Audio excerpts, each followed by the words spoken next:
bike. It looked like a monkey riding an elephant or something, you know? And our idea was that we were going to push start it. And we're at the top of my driveway, and my friend was like, all right, we'll get one last push start. I'm like, okay. He's like, hey, famous last words. I wonder what this switch does. I'm like, I don't know, dude, but push me with everything you got. He's like, all right. And just pushes. And I pop that clutch. I reap that throttle, and it fires. And I'm like, what? And this thing takes off like a wild hyena, and I'm on it, you know, like, ah! And it's that moment, and as it takes off, I just go harder on the throttle, and it breaks. Stuck on it. And I'm like, ah! And I'm looking, I got a garage and this like little rock wall, and I'm like, not the garage, you know, and I'm looking, and there's these boulders in this rock. It's not huge, but it's big enough to, you know, close my eyes to go, like, what is closing your eye? Blast through this rock wall. I look back in time to see one of the boulders fly through the air. I'm like, that's awesome, you know?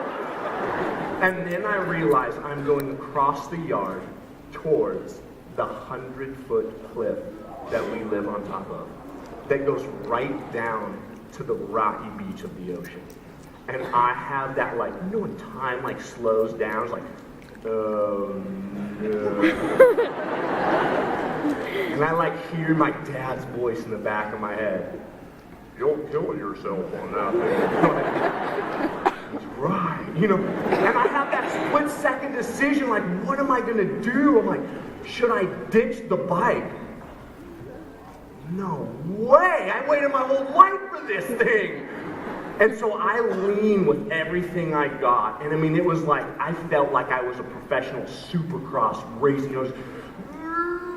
And I'm coming towards the edge as I'm turning. And I like watch the back tire get right to the edge and like kick mud off the cliff. And I'm like, that's awesome!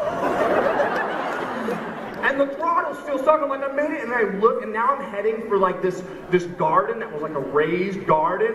I have no time to pin, just up, over, and just launch. I'm airborne now. This is my first motorcycle, and I'm airborne over this garden, you know? I'm like, no, look, turn back, what? Look back, see my friend's eyes just like, you're gonna die. You know, like, oh. I mean, I land, finally, thankfully, I hit a tree. When the best part of the ride was that you hit a tree, you probably don't have much future in Supercross, you know what I mean? Like when that was the good part.